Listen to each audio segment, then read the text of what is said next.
Students आप लोगों के लिए लास्ट मैंने जो टाइप्स ऑफ मैट्राइसेस है वो कंप्लीट किया था। मैं क्विकली जस्ट एक बार वो जस्ट नाम बता रहा हूं, हम पूरा डिस्क्राइब नहीं करेंगे वापस। टाइप्स ऑफ मैट्राइसेस आप लोगों ने जो स्टडी किया था उसमें वहां पर सबसे पहले रो मैट्रिक्स, एक सिंगल रो, कॉलम मैट्रिक्स, एक सिंगल कॉलम, उसके बाद वहां पर जीरो मैट्रिक्स जिसमें ऑर्डर कुछ भी रहे सब एलिमेंट जीरो होने चाहिए, डिनोट किया था हमने कैपिटल ओ से। स्क्वायर मैट्रिक्स डिफाइन किया था जिसमें नंबर ऑफ रो और नंबर ऑफ कॉलम्स इक्वल होते हैं। उसके बाद हमने उसी में diagonal elements, non diagonal elements की बात की थी। अगर ऐसे एलिमेंट्स हैं जो 1 1 2 2 3 3 4 4 पोजीशन पे हैं उन्हें हमने नाम दिया था डायगोनल एलिमेंट्स। बाकी जो नंबर्स होते हैं, बाकी जो एलिमेंट्स हैं उन्हें कहा जाएगा नॉन डायगोनल एलिमेंट्स। फिर डायगोनल मैट्रिक्स, उसके बाद स्केलर मैट्रिक्स, यूनिट और आइडेंटिटी मैट्रिक्स हो गया।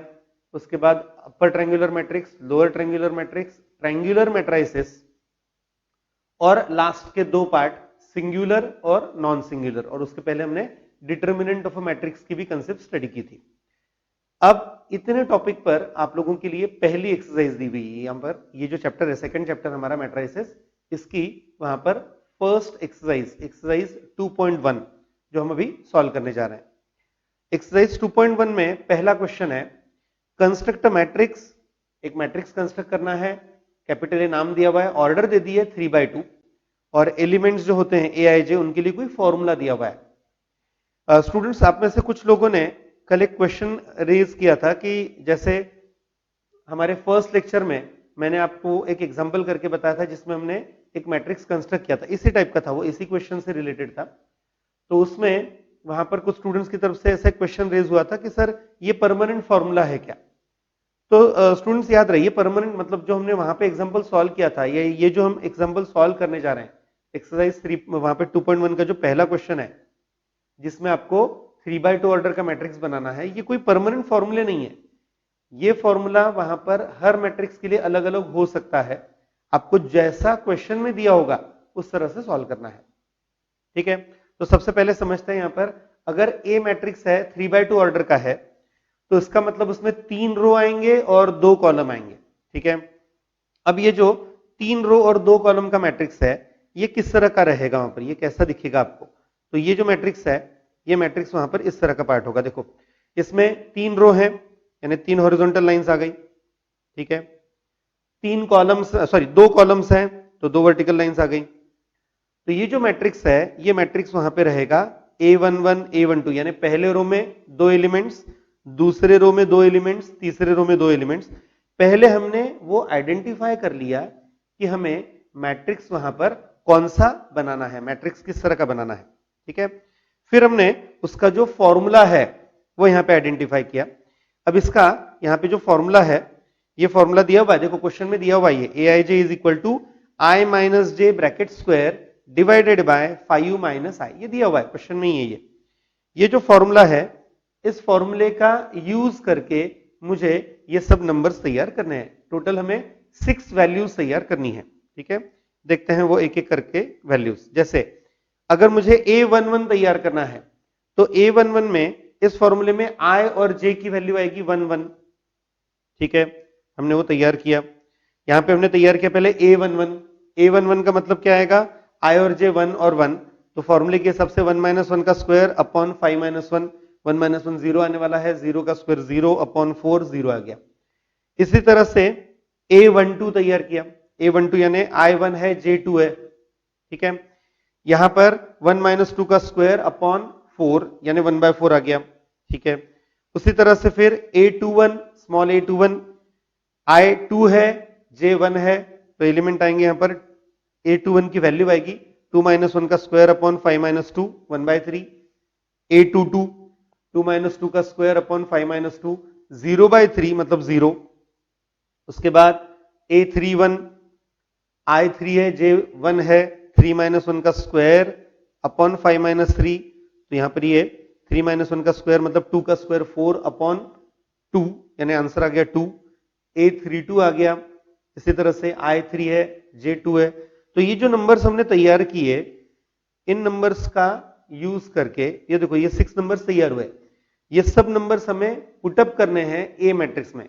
ए मैट्रिक्स ऑलरेडी क्या है हमने लिखा था, यहां पर ए मैट्रिक्स इस तरह का है। देखो ए मैट्रिक्स है जिसमें वहां पर 3 रो आएंगे और 2 column A11, A12, A21, A22, A31, A32, उन सब की वैल्यूज रखी।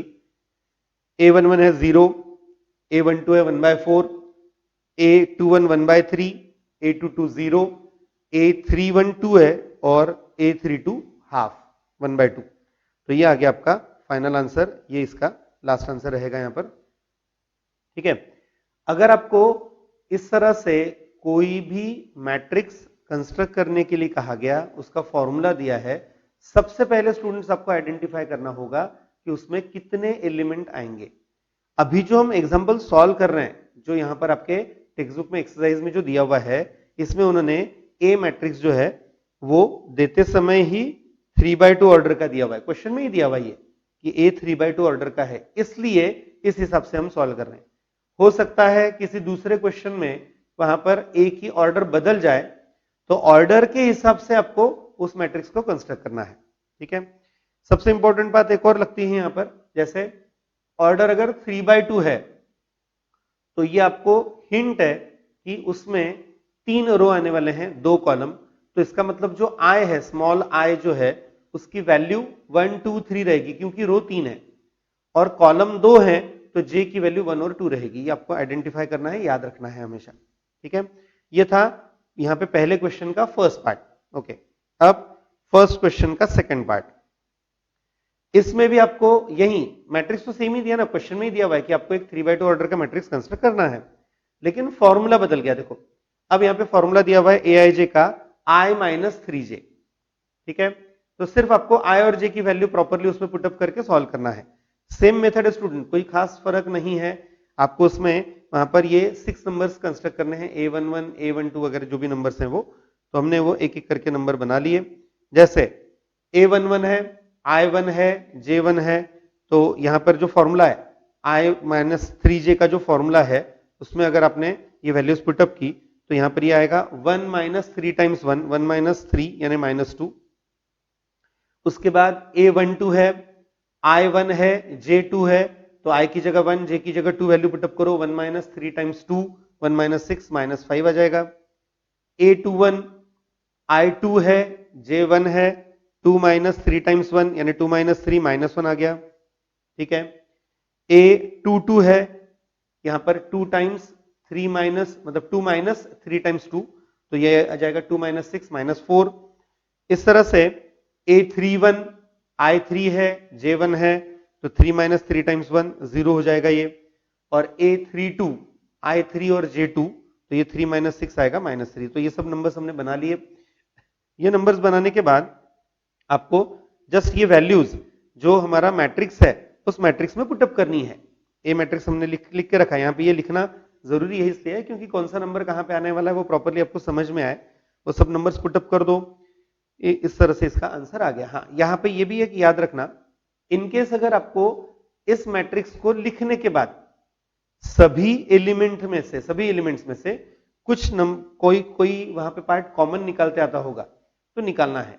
ठीक है, अब यहां पर कुछ डिनोमिनेटर में या ऐसा मल्टीप्लिकेशन में कुछ था नहीं इसलिए हमने कुछ किया नहीं, लेकिन अदरवाइज अगर किसी सभी एलिमेंट्स में, मैट्रिक्स के सभी एलिमेंट्स में कुछ कॉमन दिखता था तो वो हम कॉमन निकाल सकते हैं। मैं जानता हूं ये अभी तक आपका ऑपरेशंस और मैट्रिसेस का पार्ट जो है, अलजेब्रा ऑफ मैट्रिसेस का पार्ट अभी तक हुआ नहीं है, लेकिन ये पार्ट आपको वो पार्ट मतलब अलजेब्रा ऑफ मैट्रिसेस में स्केलर मल्टीप्लिकेशन सीखने के बाद तो मिलना ही है, लेकिन मैं जस्ट एडवांस में आपको बता के रख रहा हूं कि ऐसा हम कर सकते हैं।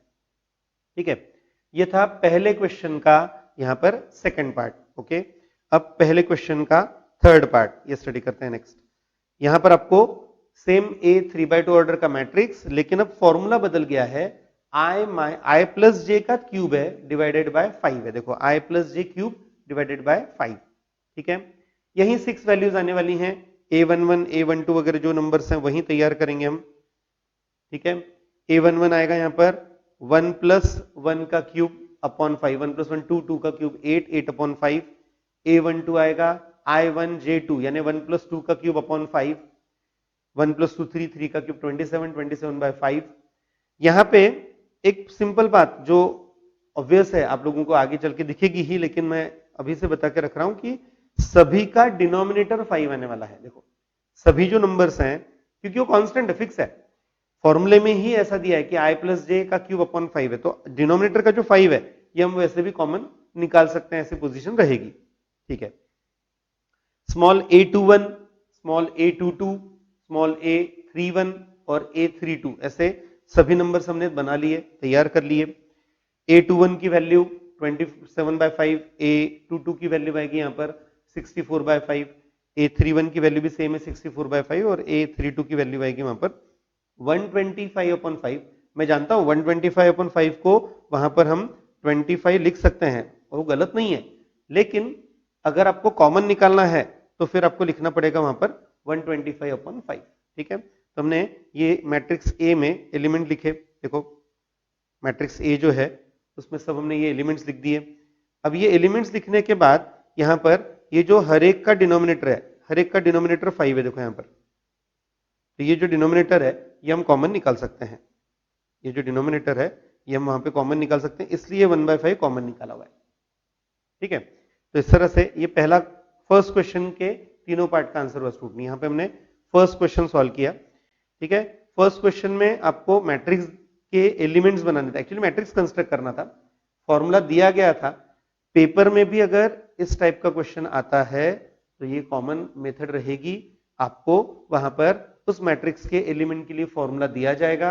मैट्रिक्स किस ऑर्डर का है, मैट्रिक्स के लिए वहां पर ऑर्डर क्या है ये बताया जाएगा, आपको इसी तरह से वो कंस्ट्रक्ट करना है। ठीक है, ओके, अब बात करते हैं सेकंड क्वेश्चन। सेकंड क्वेश्चन है classify each of the following matrices as a row matrix, a column matrix, a square matrix, a diagonal matrix, a scalar matrix. जो हमने टाइप स्टडी किए थे उनमें से आपको बताना है। यहां पर ये डेफिनेटली याद रखना है कि अगर कोई मैट्रिक्स स्केलर मैट्रिक्स है तो वो स्क्वायर भी है, वो डायगोनल भी है, लेकिन वो सब मेंशन नहीं करना है। जो सबसे ज्यादा एप्रोप्रिएट वहां पे मैट्रिक्स का टाइप वो सेटिस्फाई करता होगा वो आपको मेंशन करना है। ठीक है, जैसे अभी यहां पर मैंने फर्स्ट एग्जांपल दिया है। देखो फर्स्ट पार्ट मतलब सेकंड क्वेश्चन का फर्स्ट पार्ट, एक मैट्रिक्स दिया है, आपको क्लियर कट दिख रहा है कि ये जो मैट्रिक्स है इस मैट्रिक्स में यहां पर डायगोनल के नीचे के, ये जो डायगोनल के नीचे के 3 नंबर्स हैं। ऑर्डर 3 का मैट्रिक्स है, स्क्वायर मैट्रिक्स है, ऑर्डर 3 का है, डायगोनल के नीचे के जो 3 नंबर्स हैं वो तीनों जीरो हैं।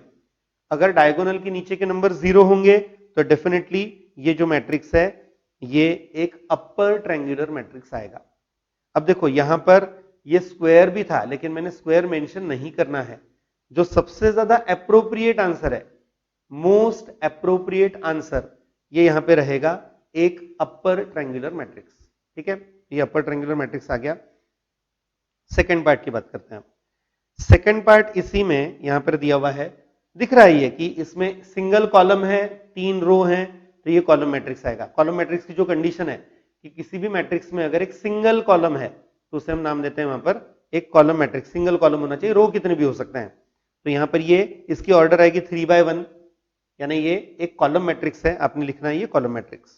ठीक है, उसके बाद थर्ड पार्ट है, यहां पर एक सिंगल रो दिख रहा है, एक सिंगल रो है, 3 कॉलम्स हैं लेकिन सिंगल रो है, ऑर्डर आएगी इसकी 1/3, एक रो और 3 कॉलम, तो ये भी यहां पर एक रो मैट्रिक्स आएगा। ये यहां पे एक और बात मुझे रिमाइंड हो रही है, कुछ स्टूडेंट्स की तरफ से कल ये क्वेश्चन भी पूछा गया कि हमेशा ऑर्डर लिखते समय रो को पहले लिखते हैं क्या। तो ये भी क्लियर कर लो स्टूडेंट्स कि जब आप किसी भी मैट्रिक्स की ऑर्डर लिखोगे, अगर मैं मैट्रिक्स की ऑर्डर, जैसे अगर ए नाम का मैट्रिक्स है और मैंने उस ए मैट्रिक्स के लिए लिखा m/n, ऐसा अगर मैं लिखता हूं तो यहां पे m क्या रिप्रेजेंट करता है, m रिप्रेजेंट करता है रो का नंबर। m हमेशा, ये जो फर्स्ट नंबर है ये हमेशा रो रहेगा, ये याद रखना। फर्स्ट नंबर ये हमेशा रो का नंबर रिप्रेजेंट करता है, ये फिक्स है, परमानेंट है। n क्या है, n रहेगा कॉलम का नंबर। जो सेकंड नंबर है ये हमेशा कॉलम होता है और ये आप चेंज नहीं कर सकते, ये फिक्स नोटेशंस हैं, ये आपको इसी तरह से याद रखना है। ठीक है, आगे सेकंड क्वेश्चन का फोर्थ पार्ट। ठीक है, अब यहां पर सेकंड क्वेश्चन के फोर्थ पार्ट में आप लोगों के लिए मैंने जानबूझ के एक छोटा सा पार्ट क्रिएट करके रखा है स्टूडेंट। आप लोगों को जानबूझ के वहां पर मैंने कुछ बताने की कोशिश की है ये फोर्थ पार्ट जो है मैंने लिखा है स्क्वायर मैट्रिक्स, क्या ये अप्रोप्रिएट है? जो आंसर वहां पे दिया हुआ है क्या ये अप्रोप्रिएट कहा जाएगा? 100% ये मैंने जानबूझ के गलत लिखा हुआ है। ठीक है, क्या होना चाहिए था? थोड़ा सा एक मैं आप लोगों के लिए सोचने के लिए 2-3 सेकंड का पार्ट दे रहा हूं, थोड़ा सा सोचो, क्विकली सोचो क्या हो सकता है ये। ठीक है, आपने ऑब्जर्व किया क्या? स्क्वायर मैट्रिक्स है नो डाउट, लेकिन डायगोनल पे सब नंबर सेम है और नॉन डायगोनल 0 है, तो इसे क्या कहा जाता है? ओके, इसे कहा जाता है स्केलर मैट्रिक्स। हाँ, याद रहे मैंने जानबूझ के आप लोगों के लिए ये जो पार्ट दिया है वो गलत दिया था, ये स्क्वायर नहीं है। ठीक है, मैं जानता हूं अदरवाइज बहुत सारे स्टूडेंट ये वीडियो देखने के बाद वो क्या कर रहे हैं, वो अगर अपने रजिस्टर में कॉपी करते हैं तो direct as it is answer copy कर लेंगे। जिनका ध्यान वो नहीं रहेगा वो गलत कर सकते हैं, इसलिए बता रहा हूं यहां पर आपको ये लिखना है, this is a scalar matrix. ये स्केलर मैट्रिक्स है, याद रहे। ठीक है, ये एक जानबूझ के किया हुआ पार्ट था स्टूडेंट्स, आप लोगों को थोड़ा सा वापस एक बार याद दिलाने के लिए कि सिर्फ जो डायरेक्ट दिख रहा है वैसा मत लिखो, पहले सोचो कि ज्यादा अप्रोप्रिएट क्या रहेगा। अच्छा, यहां पे ये भी एक डाउट हो सकता है कि सर ऐसा थोड़ी पूछा जाएगा, ये ऐसे वहां पर ये कौन सा टाइप सेटिस्फाई कर रहा है, तो ऐसे ऑब्जेक्टिव्स में दे सकते हैं स्टूडेंट्स। आप लोगों के लिए जो पेपर पैटर्न आया है अभी, उसमें वहां पर ऑब्जेक्टिव का पार्ट अच्छा है। आपको पेपर 1 में 12 मार्क्स और पेपर 2 में 12 मार्क्स, 24 मार्क के ऑब्जेक्टिव आते हैं, तो उन ऑब्जेक्टिव्स में इस तरह का पार्ट दे सकते हैं। और कल भी मैंने बताया था ये जो हम स्टडी कर रहे हैं, आप में से जो लोग आगे चल के सीए फाउंडेशन करने वाले हैं, मैट्राइसिस उनको एज इट इज वहां पे है, तो आपको मैट्राइसिस उसके हिसाब से भी तैयार करना है। यानी सिर्फ ये सोच के मत तैयार करो कि नहीं मुझे तो ये 12th में लगने वाला है सर, नहीं। अगर आप आगे सीए फाउंडेशन करने वाले हो तो आपको सीए फाउंडेशन में भी मैट्राइसिस है और वहां पर ये सब नॉलेज आपको यूज करते आना चाहिए। ओके, फिफ्थ पार्ट में वहां पर आपको एक स्क्वायर मैट्रिक्स दिया है। ठीक है, नहीं स्क्वायर मैट्रिक्स तो है लेकिन एडिशनल कंडीशंस हैं। क्या कंडीशन है इसमें? डायगोनल के ऊपर के नंबर 0 हैं। देखो, अगर एक स्क्वायर मैट्रिक्स है, डायगोनल के ऊपर के नंबर 0 है, तो इसे क्या नाम देते हैं? इसे नाम देते हैं यहां पर एक लोअर ट्रायंगुलर मैट्रिक्स। ये एक मैट्रिक्स है, लोअर ट्रायंगुलर मैट्रिक्स है। ठीक है, this is a lower triangular matrix, तो ज्यादा अप्रोप्रिएट आंसर था वहां पर lower triangular matrix. Sixth part, square matrix है, नो डाउट है। डायगोनल के नीचे के 0 हैं, हाँ डायगोनल के नीचे के 0 हैं। डायगोनल के ऊपर के 0 हैं, हाँ वो भी 0 हैं। तो मैंने इसे अपर ट्रायंगुलर या लोअर ट्रायंगुलर क्यों नहीं कहा? क्योंकि ज्यादा अप्रोप्रिएट आंसर क्या है? Diagonal matrix. आपको ये बताया था मैंने जब हमने ट्रायंगुलर मैट्रिक्स डिस्कस किए थे, तो आपको ये बताया था कि अगर किसी स्क्वायर मैट्रिक्स में डायगोनल के नीचे के नंबर 0 है, डायगोनल के ऊपर के नंबर 0 है, नो डाउट वो एक अपर ट्रायंगुलर और लोअर ट्रायंगुलर है, लेकिन ज्यादा अप्रोप्रिएट आंसर रहेगा डायगोनल मैट्रिक्स। ठीक है, इसके लिए आंसर था ये diagonal matrix. Seventh, diagonal matrix, नहीं डायगोनल मैट्रिक्स से भी ज्यादा कंडीशन है। डायगोनल मैट्रिक्स तो है सेवंथ नो डाउट, लेकिन उसमें डायगोनल पे सब नंबर सेम है, तो स्केलर है। उसमें और एक एडिशनल पार्ट आ गया, स्केलर नहीं है, स्केलर के साथ सब नंबर 1 भी है, तो इसे नाम दिया जाता है यूनिट मैट्रिक्स। ठीक है, याद दिला रहा हूं मैं, यूनिट या आइडेंटिटी मैट्रिक्स। यूनिट या आइडेंटिटी मैट्रिक्स क्या होता है? अगर एक ऐसा मैट्रिक्स है जो स्क्वायर है, नॉन डायगोनल 0 है, डायगोनल इक्वल है और डायगोनल पे 1 है, कंपल्सरी है, डायगोनल के सभी नंबर 1 है, तो इसे कहा जाता है एक यूनिट और identity matrix. So this is a unit matrix. Okay, अब जो मैं नेक्स्ट क्वेश्चन करवाने जा रहा हूं स्टूडेंट, उसके लिए थोड़ा सा पार्ट मुझे 11th के डिटर्मिनेंट से लगने वाला है। 11th में हमने डिटर्मिनेंट तो स्टडी किया था, मतलब डिटर्मिनेंट की इवेल्युएशन की टेक्निक स्टडी की थी। डिटर्मिनेंट के लिए हमने उसकी प्रॉपर्टीज स्टडी की थी, 7 प्रॉपर्टीज आपको दी थी, 7 प्रॉपर्टीज आपको दी हुई है। लेकिन वो जो 7 प्रॉपर्टीज हैं मैं पूरी डिस्कस नहीं करने वाला हूं, मेरे लिए या आप लोगों के लिए जो अभी इस एक्सरसाइज के क्वेश्चन सॉल्व करते समय लगने वाली हैं, वो जो 7 प्रॉपर्टीज में से इंपॉर्टेंट प्रॉपर्टीज हैं वो हम यहां पे डिस्कस करेंगे। तो वो मैं आप लोगों के लिए एक एक करके रिकॉल करवा रहा हूं। पहली प्रॉपर्टी जो मुझे आपको रिकॉल करवानी है, तीन ही प्रॉपर्टीज है स्टूडेंट, डरने की बात नहीं है, आपको बहुत ज्यादा 11 का पार्ट नहीं करवाना है मुझे, लेकिन तीन प्रॉपर्टीज जो हैं वो कौन सी, जिसमें से पहला, अगर हमने किसी डिटर्मिनेंट में उसके किसी पर्टिकुलर रो या कॉलम के मल्टीपल्स किसी दूसरे रो में उसी करस्पॉन्डिंग पोजीशन पे जो एलिमेंट्स हैं उसमें अगर मैंने ऐड या सब्ट्रैक्ट किए तो डिटर्मिनेंट की वैल्यू पर कोई फर्क नहीं पड़ता, डिटर्मिनेंट की वैल्यू सेम रहती है, ये प्रॉपर्टी है।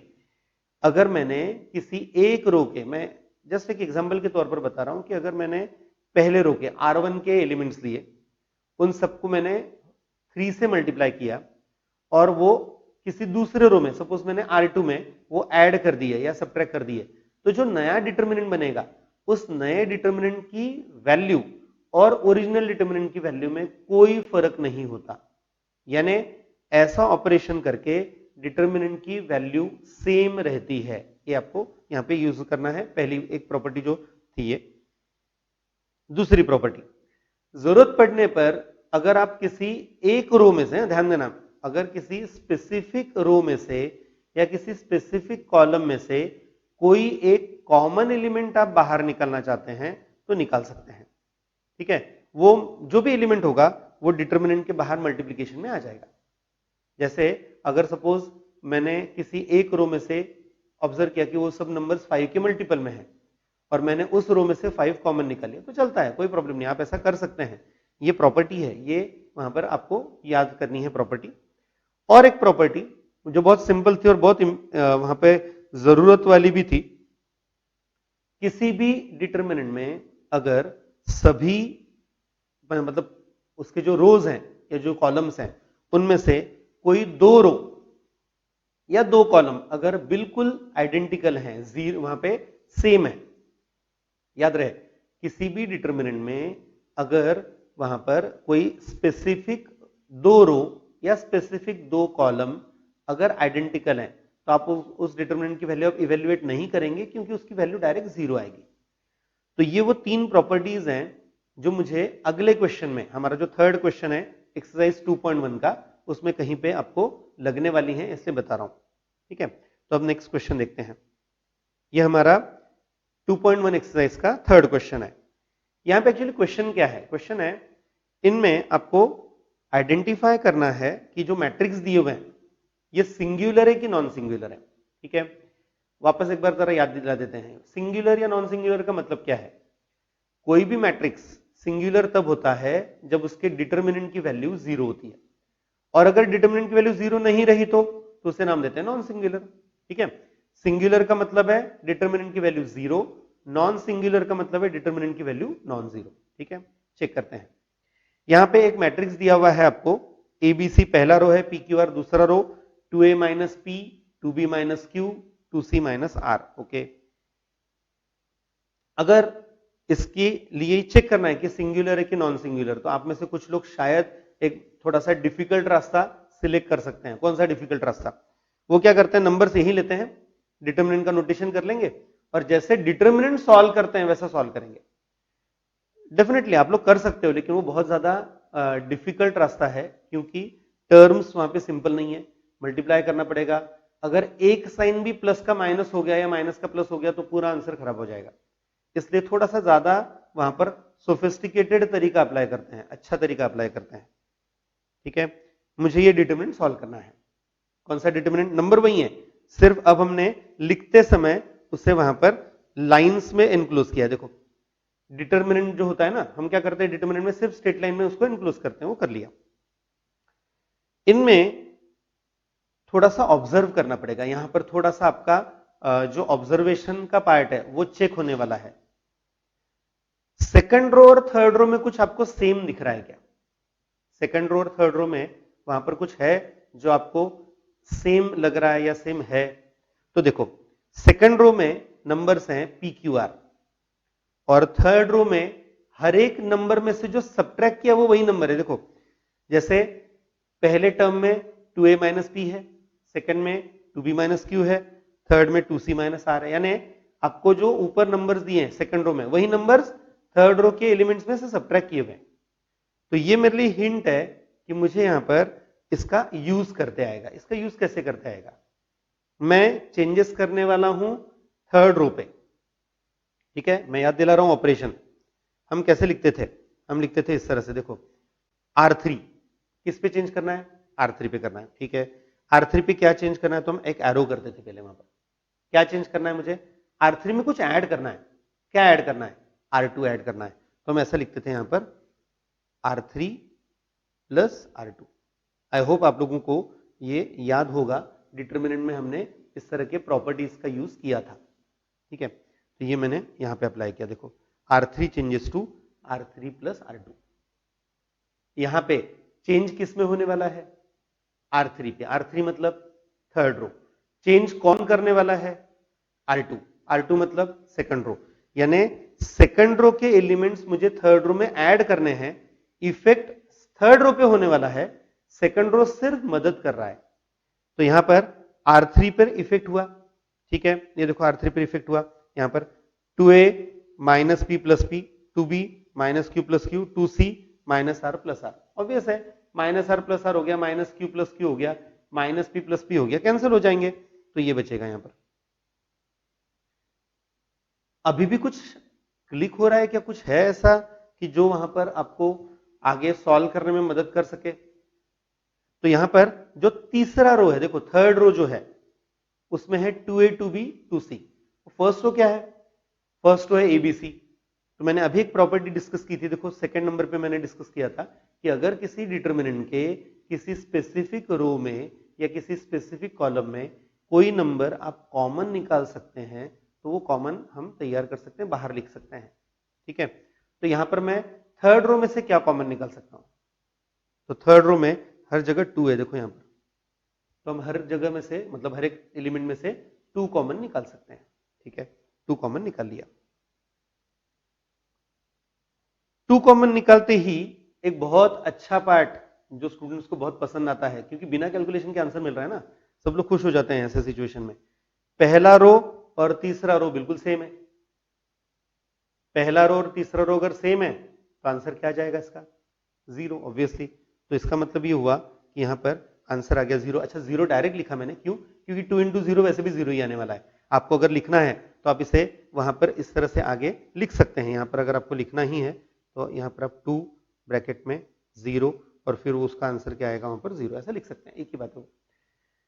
लेकिन अगर किसी डिटर्मिनेंट में वहां पर उसकी वैल्यू, मतलब किसी मैट्रिक्स के डिटर्मिनेंट की वैल्यू 0 आती है, तो उस मैट्रिक्स को क्या नाम देते हैं, तो उस मैट्रिक्स को नाम देते हैं सिंगुलर मैट्रिक्स।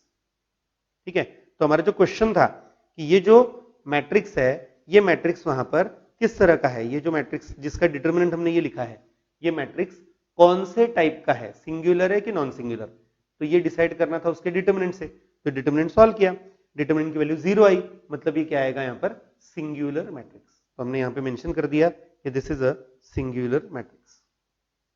ठीक है, इसके आगे के पार्ट देखते हैं। नेक्स्ट पार्ट, यहां पर बहुत बड़े नंबर से, छोटे नंबर नहीं है, बड़े नंबर से 99 है, 100 है, 105 है। अब इसके लिए भी मुझे चेक करना है कि ये एक सिंगुलर मैट्रिक्स है कि नॉन सिंगुलर। मेथड सेम रहेगी, मुझे इसका डिटरमिनेंट चेक करना है। हो सकता है यहां पे भी आप में से कुछ लोग डेफिनेटली वो डिटरमिनेंट जैसा नॉर्मल तरीका होता है ना कि 5 के साथ उसका रो कॉलम डिलीट कर दिया, 2 by 2 का डिटरमिनेंट बना के सॉल्व कर लिया। करना चाहो तो कर सकते हो, मैं मना नहीं करूंगा, लेकिन थोड़ा सा सोचो, थोड़ा इजी करने की कोशिश करो, क्योंकि ये अगर आपको वहां पर एमसीक्यू में दे दिया, 1 मार्क का क्वेश्चन है, तो आपको वहां पर उसके लिए, या 2 मार्क का क्वेश्चन अगर आया, सपोज कहीं पे आपको उस तरह का एक या 2 मार्क के लिए दिया हुआ है, तो थोड़ा इजी करके अगर सॉल्व करोगे तो ज्यादा बेटर है ना। पूरी मेहनत करोगे और आंसर वहां पर 0 आ गया तो बहुत बुरा लगने वाला है। तो इससे बेटर वे कुछ हम इजी करने की कोशिश करें। ठीक है, कुछ वहां पर ऐसा दिख रहा है क्या कि जो करने से इजी हो जाएगा ये, तो यहां पे एक ऑब्जर्व करो पार्ट। अगर मैंने तीसरे कॉलम से, थर्ड कॉलम से, वहां पर अगर मैंने पहला कॉलम सबट्रैक्ट किया, थर्ड कॉलम से फर्स्ट कॉलम अगर मैंने सबट्रैक्ट किया, ठीक है, कुछ फायदा होगा, चेक करते हैं। यहां पे आएगा 5 - 5 पहले नंबर पे 0, दूसरे नंबर पे क्या आएगा 100 माइनस 1 99, तीसरे पे 105 माइनस 6 आ जाएगा 99। तो ये नंबर तो सेकंड कॉलम से मैच कर रहे हैं पूरे नंबर सब्ट्रैक्ट करने के बाद जो आ रहे हैं वो। तो इसलिए यहां पर मुझे हिंट मिली कि मैंने इसमें C3 में से C1, सॉरी यहां पे करेक्शन करना पड़ेगा आपको, C3 में से C1 सब्ट्रैक्ट करना है, C3 माइनस C1 करना है। मैंने गलती से प्लस लिखा था वहां पर, C3 माइनस C1 करना है। ठीक है, C3 माइनस C1 कर लिया, ऑपरेशन बराबर किया है, लेकिन सिर्फ यहां पे ऊपर ऑपरेशन लिखते समय गलती हुई थी। C3 माइनस C1 किया। ठीक है, तो क्या होगा, ये नंबर्स आ गए देखो। अब जरा चेक करना, यहां पर जो इसका सेकंड कॉलम है और जो इसका थर्ड कॉलम है बिल्कुल सेम आ गए, दो कॉलम सेम आ गए, खुशी की बात है, 0 आ जाएगा आंसर। ठीक है, तो ये भी कौन सा टाइप का मैट्रिक्स हो गया, singular matrix. This is a singular matrix. ठीक है, वापस बता दूं, अगर किसी मैट्रिक्स के डिटर्मिनेंट की वैल्यू 0 है तो उसे नाम देते हैं सिंगुलर मैट्रिक्स। तो ये भी एक सिंगुलर मैट्रिक्स आएगा। ओके, अब नेक्स्ट बात करते हैं इसका थर्ड पार्ट। थर्ड पार्ट में यहां पर आपको जो मैट्रिक्स दिया है छोटे नंबर्स हैं, अच्छे नंबर्स हैं, इजी नंबर्स हैं। अब यहां पर आप में से बहुत सारे लोगों की जो इच्छा थी, सर पिछले दो पार्ट से आप वो डिटर्मिनेंट सॉल्व करने नहीं दे रहे हो, आराम से करो, कोई प्रॉब्लम नहीं है, डेफिनेटली करो। यहां पर डेफिनेटली यहां पर हम नॉर्मल तरीके से डिटर्मिनेंट सॉल्व करेंगे और डिटर्मिनेंट का यहां पे आंसर नॉन जीरो आता है, 52 आता है। मैं वो डिटेल डिस्कस नहीं कर रहा हूं, आप लोग कर सकते हो, ऐसा ही पार्ट है। अब ये जो मैट्रिक्स का डिटर्मिनेंट हमने सॉल्व किया, नॉन जीरो आया, तो इसे नाम दिया जाएगा एक नॉन सिंगुलर मैट्रिक्स। अगर एक ऐसा मैट्रिक्स है जिसके डिटर्मिनेंट की वैल्यू नॉन जीरो है तो उसे नॉन सिंगुलर कहेंगे, नॉर्मल सी बात है। ओके, अब नेक्स्ट एक और दिया हुआ है, देखो फोर्थ पार्ट भी है। ये तो 2/2 का है, 2/2 का तो कोई भी बहुत इजीली कर लेगा सॉल्व। ये भी वहां पे नॉन जीरो आता है तो नॉन सिंगुलर आएगा। ठीक है, थर्ड और फोर्थ पार्ट इजी थे स्टूडेंट्स, मुझे नहीं लगता कुछ उसमें एक्सप्लेन करने की जरूरत है आप लोगों के लिए, आप लोगों ने वो इजीली करने ही है, सॉल्व कर लेंगे। क्वेश्चन नंबर 4 अभी बाकी है। क्वेश्चन नंबर 4 क्या है, क्वेश्चन नंबर 4 में आपको बोला है कि यहां पे दिया हुआ हर एक मैट्रिक्स अगर सिंगुलर है तो आपको उसके लिए एक स्केलर, एक कांस्टेंट दिया हुआ है के, वो फाइंड करना है। Find K if the following matrices are singular. देखो मैट्रिक्स सिंगुलर है मतलब उसके डिटर्मिनेंट की वैल्यू 0 आने वाली है। ओके, तो पहले हमने उसको नाम दे दिया, यहां पर मैट्रिक्स का वहां पे उसको नाम दे दिया ए, और दिया हुआ है क्वेश्चन में दिया हुआ है कि सिंगुलर है, तो इसका मतलब डिटर्मिनेंट ए 0 आएगा। तो डिटर्मिनेंट ए 0 लेके सॉल्व किया तो एक इक्वेशन बनता है। देखो यहां पर अगर मैं डिटर्मिनेंट ए 0 लेके सॉल्व करता हूं तो यहां पर यह आएगा 7 इंटू के, ये मल्टीप्लीकेशन 7 इंटू के, और -2 इंटू 3 यानी -6। तो 7 के माइनस -6 यानी 7 के प्लस 6, तो के की वैल्यू आ जाएगी यहां पर -6/7। ठीक है, के की वैल्यू तैयार हो गई -6/7। इजी पार्ट है यहां पर, अगर कोई मैट्रिक्स सिंगुलर है तो उसकी डिटर्मिनेंट की वैल्यू 0 लेकर आपको सॉल्व करना है और उसका आंसर वहां पर बताना है। ठीक है, इजी पार्ट था। फोर्थ का सेकंड पार्ट ये भी वहां पर है, इसी तरह से करना है स्टूडेंट्स। डिटर्मिनेंट 0 लेके ही सॉल्व करना है, सिंगुलर दिया है ना, क्वेश्चन में दिया है कि सिंगुलर है, तो यहां पर हमने इसके लिए एक सिंपल पार्ट, ये मैट्रिक्स लिया, उसका वो सिंगुलर है तो उसका डिटर्मिनेंट 0 लेके सॉल्व करना है, तो हमने डिटर्मिनेंट 0 लिया और सॉल्व किया। सॉल्व करने के बाद वहां पर के की वैल्यू, अब इसमें मैं जस्ट याद दिला रहा हूं, मैं जानता हूं आप लोगों को आता है, नया पार्ट नहीं है कुछ, लेकिन फिर भी अगर मुझे एक 3/3 का ऑर्डर 3 का डिटर्मिनेंट सॉल्व करना है तो कैसे करते हैं, उसका जो पहला कॉलम है, फर्स्ट कॉलम और फर्स्ट रो हमने वहां पर डिलीट करके उसके साथ वहां पर ये first column first row delete कर दिया, K1 9 1 ऐसा 4 के साथ मल्टीप्लीकेशन में आ गया। ठीक है, 3 के साथ क्या आएगा, तो 3 का रो और कॉलम डिलीट करेंगे, तो यहां पर अगर मैं 3 का रो और कॉलम डिलीट करता हूं, ठीक है, 3 का अगर मैंने कॉलम डिलीट कर दिया, 3 का रो डिलीट कर दिया, क्या बचेगा 7 1 10 1। ओके, वो भी मल्टीप्लीकेशन में आ गया 3 के साथ। बिल्कुल उसी तरह से अगर मैंने यहां पर उसका लास्ट नंबर है 1, उसके लिए भी कर लिया, 1 का रो और कॉलम डिलीट किया, 7 10 और K9 आ गया। सिंप्लीफिकेशन है, नॉर्मल कैलकुलेशन है, नॉर्मल कैलकुलेशन करके के की वैल्यू आने वाली है, तो यहाँ पे k की वैल्यू आती है 6। ठीक है, मुझे नहीं लगता कुछ उसमें बहुत ज्यादा एक्सप्लेन करने वाला कुछ पार्ट नहीं है, आप लोग इजीली कर सकोगे, ऐसा ही है। ओके, एक और पार्ट अभी दिया हुआ इसमें, इसी क्वेश्चन में थर्ड पार्ट भी है फोर्थ क्वेश्चन में, तो वो भी सेम मेथड से ही करना है स्टूडेंट्स आपको। थर्ड पार्ट जो दिया है उसमें सिर्फ एक ही सिंगल नंबर k न देते हुए उन्होंने k-1 दिया है, उससे कोई खास फर्क नहीं पड़ता, मेथड वही रहेगी। उसको नाम दिया हमने C, मैट्रिक्स को C सिंगुलर है तो उसका डिटरमिनेंट 0 लेके सॉल्व किया, ठीक है, सिंप्लीफाई करते गए और उसके लिए आंसर आ जाएगा वहां पर। तो k की वैल्यू यहां पे आती है 49/8। ठीक है, ये अभी जो हमने पार्ट बताया, ये पार्ट था आप लोगों के लिए जो एक्सरसाइज 2.1 थी। वो 2.1 में हमारे लिए ये कौन से टॉपिक पे थी एक्सरसाइज, तो ये टॉपिक था basic definition of matrix, notation for elements, construction of matrix और टाइप्स ऑफ मैट्रिसेस पे। ठीक है, तो ये 2.1 का पार्ट तो हमने यहाँ पे लिया। अब थोड़ा सा पार्ट अभी एक मैं अलजेब्रा ऑफ मैट्रिसेस जो है उसमें से थोड़ा सा पार्ट अभी एक्सप्लेन कर रहा हूँ।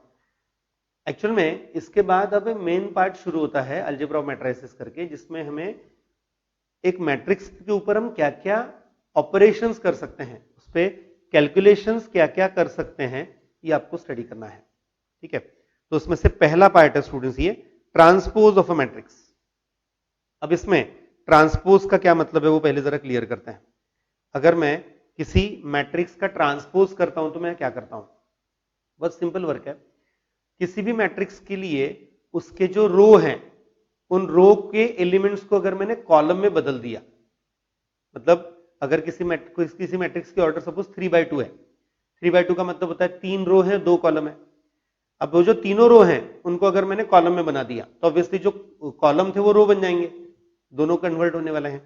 तो ऐसा करके जो नया मैट्रिक्स आएगा उसे कहा जाता है दिए हुए मैट्रिक्स का ट्रांसपोज। ठीक है, नोटेशन वाइज अगर मुझे किसी मैट्रिक्स का ट्रांसपोज लिखना है, जैसे ए मैट्रिक्स है तो उसका ट्रांसपोज हम डिनोट करते हैं ए डैश या ए के रेस्ट में टी लिखते हैं।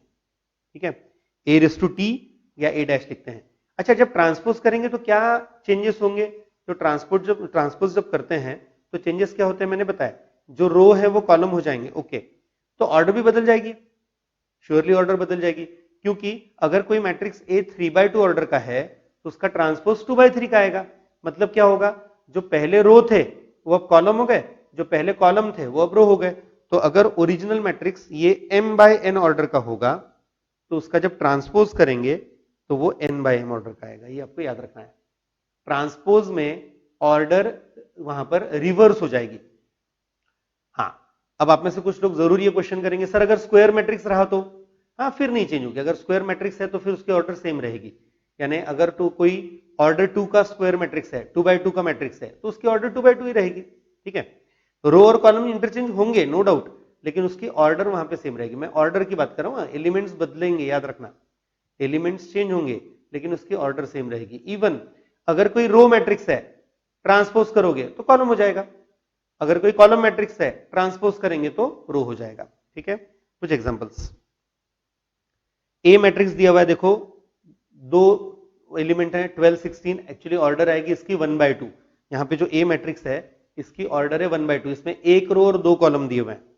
ठीक है, इसमें यहां पर इसकी ऑर्डर लिखी जाएगी 1/2। ट्रांसपोज किया, क्या हो गया, 2 रो हो गए और एक सिंगल कॉलम हो गया। तो मैट्रिक्स की ऑर्डर क्या है, अब इसकी ऑर्डर आएगी 2/1। ओरिजिनल मैट्रिक्स 1/2 का था, ट्रांसपोज करके क्या हो गया 2/1। ठीक है, ओके। बी मैट्रिक्स ऑर्डर 2/2 है, स्क्वायर है। ओके, जो बी ट्रांसपोज आएगा वो भी स्क्वायर ही आने वाला है, लेकिन एलिमेंट्स बदल जाएंगे। देखो यहां पे जो ये 8, 14 है, जो पहला रो था वो पहला कॉलम बन गया। ठीक है, जो दूसरा रो था -13 और -7 ये दूसरा कॉलम बन गया। ओके, अगर किसी मैट्रिक्स का भले ही वो स्क्वायर मैट्रिक्स है आप ट्रांसपोज कर रहे हो तो ट्रांसपोज करते समय उस पर क्या इफेक्ट होगा, तो ट्रांसपोज करते समय उसका इफेक्ट ऐसा रहेगा, वहां पर रो मैट्रिक्स को हमने मतलब रो में जो लिखा हुआ है वो कॉलम में बदलने वाला है। हाँ, ऑर्डर सेम रहेगी नो डाउट, 2/2 ही रहा, लेकिन एलिमेंट्स बदलेंगे, याद रखना, क्योंकि इसमें कुछ स्टूडेंट्स का ऐसा होता है कि सर स्क्वायर मैट्रिक्स का तो ट्रांसपोज सेम आएगा, नहीं सेम नहीं आता, वहां पर उसके एलिमेंट्स बदल जाएंगे, जो पहले रो में थे वो अब कॉलम में आ जाएंगे। अब मैंने जानबूझ के एक रेक्टेंगुलर मैट्रिक्स लिया हुआ है, एक 2x3 ऑर्डर का मैट्रिक्स लिया है। कितने रो हैं? 2 रो हैं। कितने कॉलम्स हैं? यहां पर 3 कॉलम्स हैं। जो आंसर आएगा सी मैट्रिक्स का जो ट्रांसपोज है उसमें उल्टा हो गया, देखो पहले 2 रो थे अब 3 हो गए। यहां पे मैंने ये 3 रो वहां पे लेने हैं, ठीक है। अब यहां पे ये 3 रो हो गए, पहले 2 ही थे। उसके बाद पहले 3 कॉलम थे, अब 2 कॉलम हो गए। ऑर्डर चेंज हो गया ना। ट्रांसपोज में हम उसको रिवर्स करते हैं ना, रो का कॉलम करते हैं। तो इस तरह से क्या है, जो पहला रो था 5 -4 और 17 वो पहला कॉलम हो गया, जो दूसरा रो है वो दूसरा कॉलम हो गया। इस तरह से यहां पर ये मैट्रिक्स आ गया ट्रांसपोज। ये पार्ट था ट्रांसपोज ऑफ अ मैट्रिक्स। अगर आप किसी मैट्रिक्स का ट्रांसपोज कर रहे हैं तो ट्रांसपोज में उसके रो और कॉलम ये इंटरचेंज होते हैं, ये याद रखना। मतलब आपको उसके रो और कॉलम को बदलना है वहां पर, ठीक है। ये हमने अलजेब्रा ऑफ मैट्रिसेस का पार्ट करवाया। अलजेब्रा ऑफ मैट्रिसेस में था ये ट्रांसपोज ऑफ अ मैट्रिक्स। अभी और बहुत सारे पार्ट बाकी हैं आप लोगों के लिए, लेकिन उनमें से मैं आज के लिए इतना ही पार्ट करवा रहा हूं। इसके आगे का जो पार्ट है वो आपके नेक्स्ट लेक्चर में आपको मिलेगा। अलजेब्रा ऑफ मैट्रिसेस में बहुत सारे पॉइंट्स स्टूडेंट। यहां पर हम इसके बाद सिमेट्रिक, स्क्यू सिमेट्रिक मैट्रिक्स क्या होता है, उसके बाद addition, subtraction, scalar multiplication, multiplication of matrix, ये सब पार्ट स्टडी करने वाले हैं। मैट्रिसेस में डिवीजन नहीं होता, मैं अभी से बता के रख दूं, मैट्रिसेस में डिवीजन नहीं होता, डिवीजन नाम का ऑपरेशन नहीं है, ठीक है। तो ये जितने भी अलग अलग पार्ट हैं ये आपको सब स्टडी करने हैं। यहाँ पर आगे सिमेट्रिक मैट्रिक्स आएगा, फिर स्क्यू सिमेट्रिक, ये बहुत सारे पार्ट आने वाले हैं, आपको नेक्स्ट लेक्चर में वो सीखने को मिलेंगे ही, ठीक है। तो आज का जो सेशन है ये यहाँ पे मैं क्लोज करने जा रहा हूँ स्टूडेंट। आप लोगों के लिए हमने एक्सरसाइज 2.1 करवाई आज। आपको ये पूरी एक्सरसाइज अच्छे से लिखनी है, ठीक है। और उसमें अगर आपको कुछ फिर भी डाउट लगता है तो मुझे आप कॉल करके बात कर सकते हो, पूछ सकते हो। और आगे का पार्ट जो है वो हम वैसे भी कल आगे कंटिन्यू करने ही वाले हैं, ठीक है।